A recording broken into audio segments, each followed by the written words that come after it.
Semrush can do a whole lot more than just drill down on a single competitor. They have a fantastic selection of data that pertain to keywords as a whole. So let's go on over to this top section, put in a keyword that we think is valuable. Let's just use cloud storage. Because you're not entering a URL, Semrush automatically detects that this is a keyword request. If you scroll down, you're going to see a whole bunch of great stuff. You're going to see other suggested keywords that include the keyword that you used. So first is obviously cloud storage, and it has the volume and the cost per click for that. But then we see, for example, Google Cloud Storage. That is a lot cheaper. If you want to buy an ad, you might very well consider, if you're already going to buy an ad on the term cloud storage, also buying an ad on Google Cloud Storage. You're probably going to get a very similar audience, and yet the term is going to be drastically cheaper to bid on. You can view a full report and get a whole bunch of other ideas. Related keywords is a similar section. It does not require that your phrase is actually in the suggested keywords, so you won't just be limiting yourself to those keywords that somewhere include cloud storage. You see here online storage is suggested, etc. If you scroll down, you're going to see what it looks like in the organic search results, which is what you see when you just Google the term. You're also going to see some great ad copy. So Dropbox, they're a cloud storage provider. They're bidding. No big surprise, but you can see exactly how they're trying to make their pitch with this ad copy. If you scroll down, you can see ad history, etc. But let's go back up because we're going to want to drill down on some of this. Let's do related keywords. That's going to include stuff that does match the phrase, but it won't have to. Here this is sorted by the related percentage. So online storage is very similar to cloud storage, and that's why this is listed first. If you click on one of these keywords, let's just do online storage, you can see all of the great different people that are pitching their offerings. We have Carbonite, Dropbox, SugarSync, Microsoft Azure, etc. You can get a great window into how all of these people are competing. Let's go ahead and view a full report of all related keywords.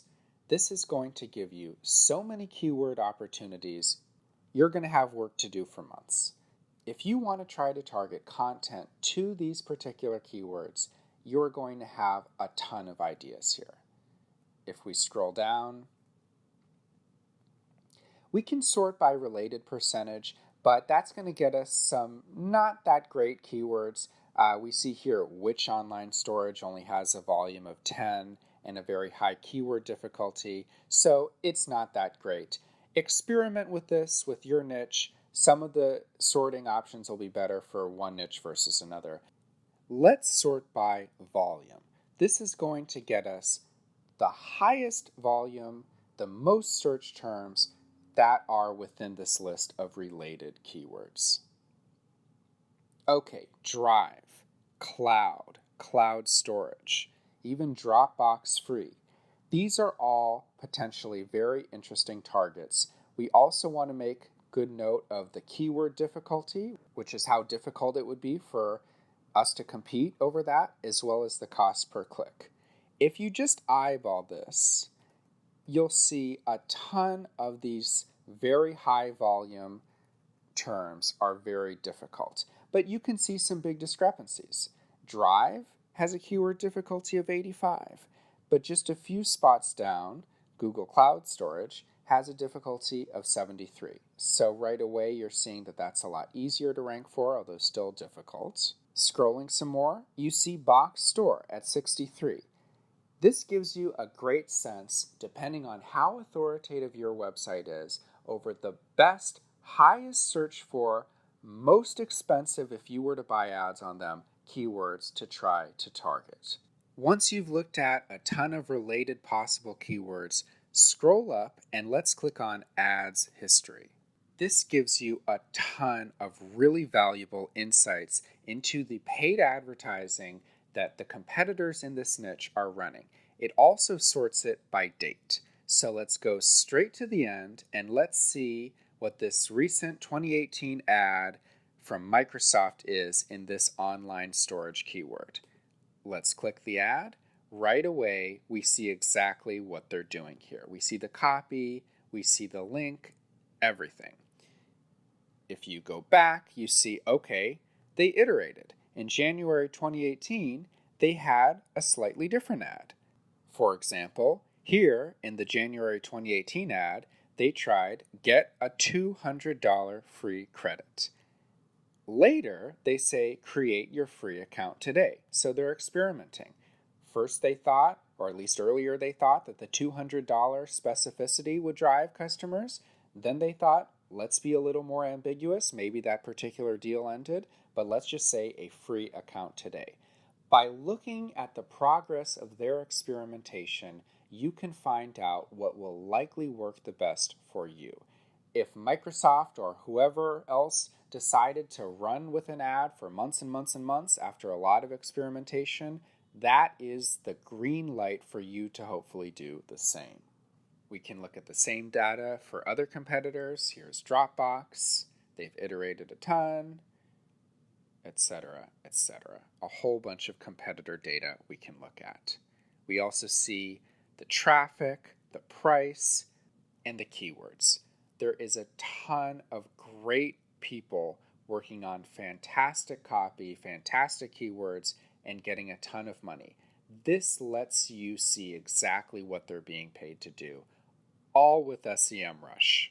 For more keyword insights, we can explore their new Keyword Magic tool. There's a little how it works section, but we can just use our online storage. I think the plus is fine. I'm just going to take that out. Do search. We're doing US only. And here we have a really nicely organized list of keywords, sections. So for example, we only want to see the stuff that includes free. So variations of free cloud storage, we can click that. Free online storage, free online photo storage, etc. We can see only the stuff with photos or auction or pay or India. This helps us narrow down common categories of keywords within our keyword. Scroll down, you see a ton of data.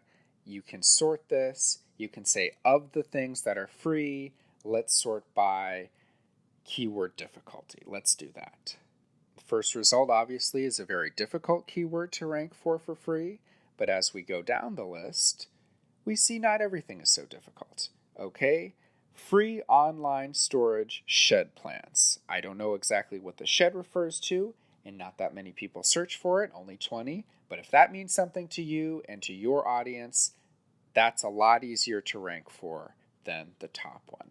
There's also a rank tracker, so if you want to monitor how well your website is doing in the search results for particular terms. Let's say you made a piece of content covering free cloud storage, and you want to see, well, where does Google think that this should be in the results? Day to day, month to month, etc.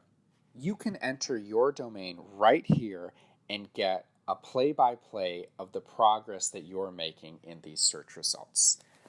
All in all, Semrush is a fantastic tool. It's going to hopefully save you a ton of time, a ton of money, a ton of heartache, trying different ad copy that didn't work for your competitors, so probably wouldn't work for you, etc. I think it's great, and I hope you enjoy integrating it into your own workflow.